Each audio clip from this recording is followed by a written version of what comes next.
When it comes to famous true stories, some of them are pretty hard to believe.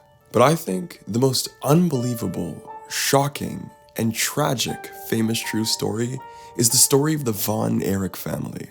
The family portrayed in A24's latest feature release, The Iron Claw. And through my research, I want to break down some of the differences between the true story and the film. The psychological issues that led to so many of the tragedies in the film, and the powerful symbols appearing all throughout the movie. So this video will have 3 sections: the true story, the psychology, and the symbolism of the Iron Claw in this deep dive analysis. The true story. The Iron Claw follows the Von Erich family, starting with the career of the father, a prominent pro wrestler in the 1960s who wrestled under the stage name Fritz von Erich, playing a villainous German Nazi character, hence the name Fritz von Erich. Fritz's real name was actually Zac Efron, but by using this evil persona to quickly draw a lot of attention and build the Von Erich name, he carried this family name over to his sons as he approached his retirement. His greatest hope was that one of them could achieve what he never achieved, winning the National Wrestling Association World's Heavyweight Championship belt. The Von Erich sons, from oldest to youngest, included Jack Jr., Kevin, David, Kerry, Mike, and Chris. Chris being the only brother that was completely omitted from the movie, who I'll talk about very soon in this video. The oldest, Jack Jr., is the brother we hear about when Kevin and Pam are on their first date. Jack died when he was just 6 years old, drowning in a puddle after being electrocuted by a shorted wire on the outside of a neighbor's trailer. A freak accident. This is why we see him as a young child in the heaven sequence after Carrie's death. And let's talk about what that heaven sequence was inspired by in real life. For Carrie Von Erich, the trauma from this life-changing motorcycle accident severely damaged his mental health. The shame was so severe that he stopped wrestling under the Von Erich name. He would now only wrestle under the name the Texas Tornado. And soon enough, the depression became so intense that he became drug addicted and took his own life in the middle of his father's ranch, shooting himself in the heart, having won a championship, but never feeling fulfilled.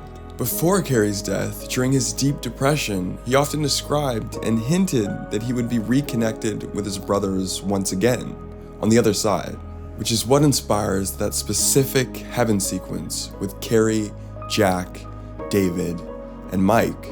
The story and fates of David and Mike are actually very accurately depicted in the film. David dying from acute enteritis in Tokyo, and Mike falling into a deep depression when not following his artistic passions and never living up to his father and brothers as a wrestler. As mentioned before, the only brother who wasn't mentioned in the film is Chris Von Erich. Chris was the youngest with the least physicality and the most physical health issues, having asthma, brittle bones, a small frame, and a lack of athleticism in comparison to his brothers. Having suffered a series of injuries and never reaching the career heights of his brothers or father, he fell into a deep depression and also committed suicide, a gunshot to the head. Kevin Von Erich is the only brother who is still alive today and admits to dealing with thoughts of suicide because of all the tragedy surrounding him. And at this point, I'm sure you're incredibly curious as to why this kept happening to the Von Erich brothers specifically. The depression, the addiction, the suicidal thoughts. So let's discuss the psychology between Kevin, his father, and the Von Erich brothers in the next section of this video. The psychology. In The Iron Claw, one of the most prevalent themes is self-destructive dedication. Specifically, self-destructive dedication to a dream. And this theme begins at the top of the Von Erich tree with Fritz. Fritz's ultimate goal as a wrestler in the 60s was to become the NWA World's Heavyweight Champion, and he never managed to achieve that. And when he began to realize he couldn't achieve that, he started his promotional business that he planned to eventually hire his sons into as pro wrestlers, as he did. And as you see in the film, Fritz was guiding and pushing all of his sons to achieve that goal he never managed to reach. According to an article in Good Therapy, this issue of living through your children isn't as uncommon as you may think. The article says, most parents want their children to have excellent lives. For many, this means encouraging children not to make the same mistakes they did. When this is combined with a parent's regret about their own childhood, it's easy to see why some parents project their dreams onto their children. We've already seen how Fritz has done everything he could to propel himself to a World Heavyweight Championship title. He put himself and his family in enormous debt by buying a luxury car that he and his wife couldn't afford, hoping it would boost his image and improve his status as a wrestler. And that self-destructive dedication was unfortunately passed down to his kids. In an interview with Vice Studios' Dark Side of the Ring, Kevin Von Erich said, "We wrestled because we wanted to be like our dad. That's why we did it." Even in the true story, we can see how the children were unintentionally programmed by their father to believe that achieving his dream was the only right thing to do. And this ties in with another psychological concept I'd like to discuss.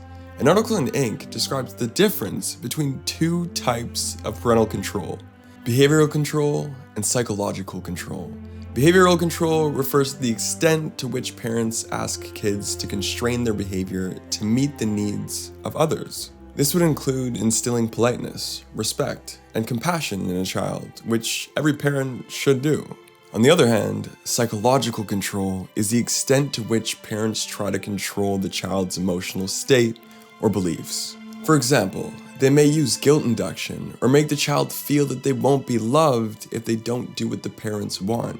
The core of psychological control is that it assaults the child's self. This concept of psychological control is exactly what Fritz is demonstrating, to the point where he literally creates a hierarchy of his favorite kids and motivates them to move up the hierarchy by satisfying his personal, hyper-specific expectations of them.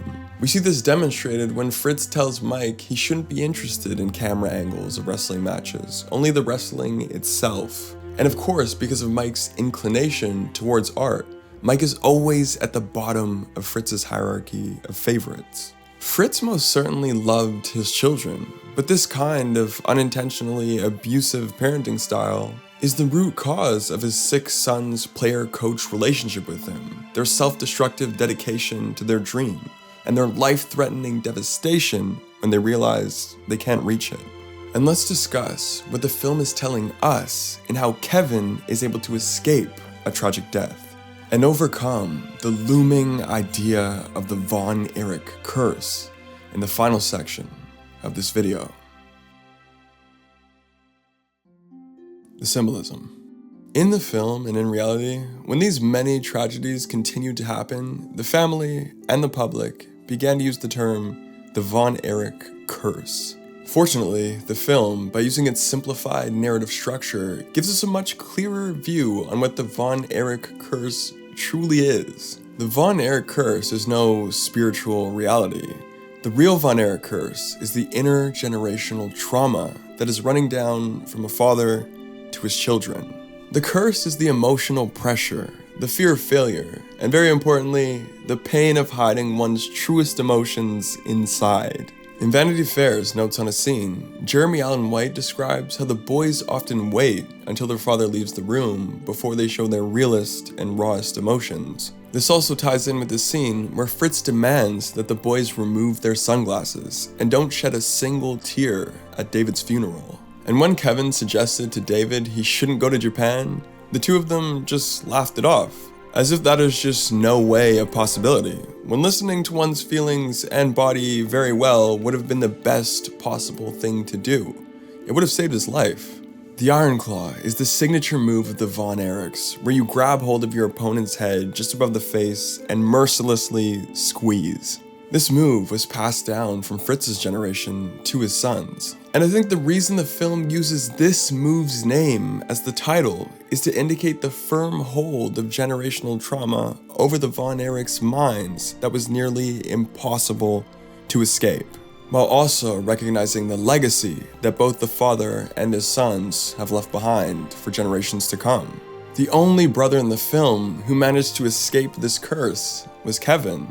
By starting his own family and seeing the beauty in simply being with his wife and children, he realizes that maybe this lifelong dream isn't the only thing to live for.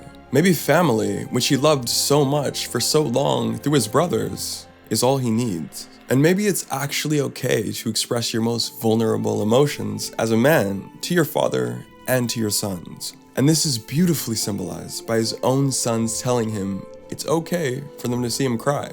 A curse being lifted by a new father who has chosen not to give up in a way he had never imagined before.